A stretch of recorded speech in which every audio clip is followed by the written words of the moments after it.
నమస్తే అండి.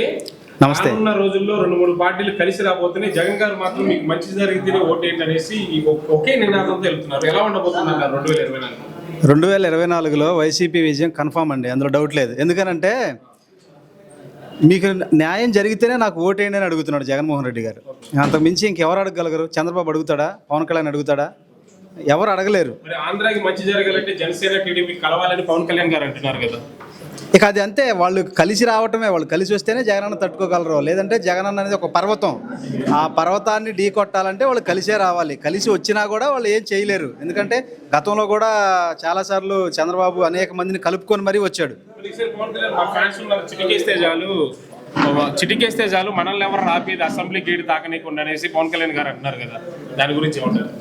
చిటిక పవన్ కళ్యాణ్ గారు చిటికేస్తే 1000 ముక్కలు అవుతాడని కేసీఆర్ గారు ఎప్పుడో చెప్పాడు. ఆయన చిటికేసినా ఇక్కడ ఊడేది ఏమి ఉండదు, రాలేదు ఏమి ఉండదు. ఎందుకనంటే సైన్యం ఆయనకేనా ఉందే, పవన్ కళ్యాణ్కైనా? జగన్మోహన్ రెడ్డి సైన్యాన్ని ఒక్కసారి చూడమను. జగన్మోహన్ రెడ్డి సైన్యాన్ని ఒక్కసారి కళ్ళు తెరిచి చూస్తే ఆయన సైన్యం ఎంతదో అప్పుడు ఆయనకు అర్థమైద్ది. ఓకే, నిన్న రీసెంట్గా పవన్ కళ్యాణ్ ఫ్యాన్ అభిమానం ఎవరు ఒకడు హైదరాబాద్లోనే ఎక్కడ అన్నాడు, పవన్ కళ్యాణ్ కల్టు చూపిస్తాం ఈ ఎలక్షన్లో అన్నాడు. తెలంగాణలో కల్టు బాగా చూపించారుగా, డిపాజిట్లు లేవు, అసలు బర్రె లెక్కకు వచ్చిన ఓట్లు కూడా రాలేదని చెప్పించుకునే స్థితికి దిగజారిపోయాడు పవన్ కళ్యాణ్. చంద్రబాబు గారి శిష్యుడు ముఖ్యమంత్రి అయ్యాడు, నెక్స్ట్ ఇక్కడ మళ్ళీ ముఖ్యమంత్రి అయ్యేది చంద్రబాబు గారు అనేసి తెలంగాణ విజయాన్ని కూడా వీళ్ళ విజయం అనుకున్నట్టు ప్రచారం చేస్తారు. ఇప్పుడు టీడీపీ వాళ్ళు ఏమనుకుంటారంటే పక్కోడికి పిల్లోడు పుడితే నా కొడుకు అన్నట్టుగా ఉంది వ్యవహారం. ఆడ పక్కోడు కష్టపడి వాడు పిల్లల కంటే ఆ పిల్లోడు నా పిల్లోడే అని అన్నట్టుగా ఉంది. వాళ్ళు కష్టపడి, ఇందాక అన్నాడు కదా రేవంత్ రెడ్డి కూడా ఏదో ప్రెస్ మీట్లో పెట్టాడు వీడియో, చెప్పుతో కొడతా నేను వాడి మనిషిని అంటే అన్నాడు. సిగ్గు ఇప్పుడైనా సిగ్గు తెచ్చుకోవాలి చంద్రబాబు నాయుడు, వాడి దత్తపుత్రుడు, వాడి ఫ్యాన్స్ మొత్తం అంతే ఉందండి. ఎలా ఉండబోతుందంట 2024 మన చిలకలూరుపేట నియోజకవర్గంలో ఏ విధంగా ఉండబోతుందంట? మన చిలకలూరుపేట నియోజకవర్గంలో పైన జగన్మోహన్ రెడ్డి గారు ఆషామాషిగ్గా ఏమీ ఇక్కడ క్యాండిడేట్ని నిలబెట్టట్లేదండి. అన్నీ ఆలోచించి ఆయన ఆలోచనల ప్రకారమే ఇక్కడ స్కెచ్ జరుగుతుందన్నమాట.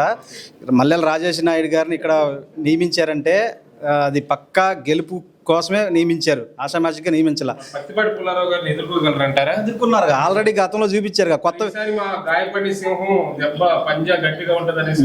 అది గాయపడిన సింహం కాదులేండి, ముసలి సింహం అయిపోయింది. ఇవాళ రేపు షెడ్యూకి జరిదేయటమే కాదు, ఈ ఎలక్షన్లో తేలింది అనుకోండి, ఇక్కడ షెడ్యూకి జరిదేయటమే. ఆ సైకిల్ మొత్తం పార్ట్స్ బీకేసి సింహం లేదు, తొక్క లేదు. కొత్త వ్యక్తి అయినా విడుదల రజనీ గారు గతంలో ఎలక్షన్లకు 4-5 నెలల ముందు క్యాండిడేట్లను ప్రకటించినప్పుడు కొత్త వ్యక్తి అయినా పుల్లారావు మంత్రిగా ఉన్నప్పుడు కూడా పండబెట్టింది. ఒక దెబ్బకి డిపాజిట్ లేకుండా అయిపోయింది వ్యవహారం.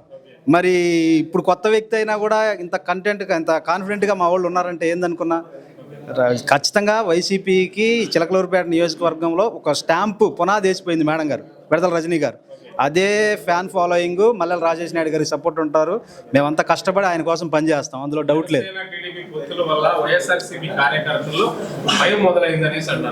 భయం వాళ్ళకి మొదలైంది కాబట్టే వాళ్ళు కలిసి వస్తున్నారు. మాకు భయం లేదు, జగనన్నకు భయం లేదు, ఆయన సైన్యానికి అంతకంటే భయం లేదు. ఎందుకనంటే మేము అన్ని ఆటుపోట్లు ఎదురు దెబ్బలు తగిలి తిని నలిగి ఈ కుర్చీ ఎక్కారు మా సీఎం గారు. ఆయన ఏమైంది, ఆయన పొత్తులతో కలిసి వచ్చినా ఇంకోటిగా వచ్చినా కూడా ఎవడు ఏం చేసేది లేదు, వణికేది లేదు. అది అయితే పత్తిపాటి పుల్లారావు గారి వర్గం ఏమంటుందంటే, విడుదల రజనీ గారు పోవడంతో ఇక్కడ ఏకగ్రీవంగా మేమే గెలవబోతున్నాం, మల్లెల రాజేష్ నాయుడు గారికి అసలు డిపాజిట్ కూడా రాదని చెప్పేసి వాళ్ళు అంటున్నారు. అంటే విడుదల రజనీ గారు అంత ఎఫెక్ట్ ఉండదు అని చెప్పి దాని గురించి మీరేమంటారు? ఆయనకి ఏ రకంగా బలం ఉంది, అంటే ఏ రకంగా ఇంపాక్ట్ క్రియేట్ చేయబోతున్నారు? అసలు ఆయనకి ఇక్కడ మల్లెల రాజేష్ నాయుడు గారికి సైన్యం అంటూ ఉందని అంటే అసలు జగనన్న సైన్యమే ఇక్కడ ఉంది నియోజకవర్గంలో. జగనన్న సైన్యమే ఇప్పుడు ఆయనకి, రజనమ్మ సైన్యమే ఇప్పుడు ఆయనకి తోడుంది. ఇక అంతకుమించి ఇంకేం కావాలి పుల్లారావుకి? కార్యకర్తలు అసలు మారేది లేదండి. ఎందుకంటే మారేది లేదు కార్యకర్తలు ఎప్పుడూ పార్టీని అంటిపెట్టుకుని ఉండే కార్యకర్తలే. అది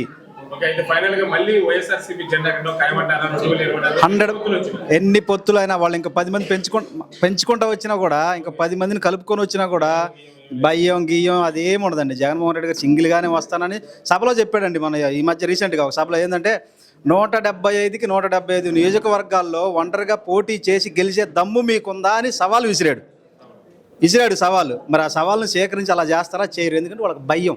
విడిపోయి వస్తే మట్టుకి 100% ఇంట్లో బొబ్బోవటమే, అది గ్యారంటీ. అందుకే మాకేంది ధైర్యం ఒకటే, నేను చేసిన మంచి అనేది ప్రజల్లోకి వెళ్ళిపోయింది.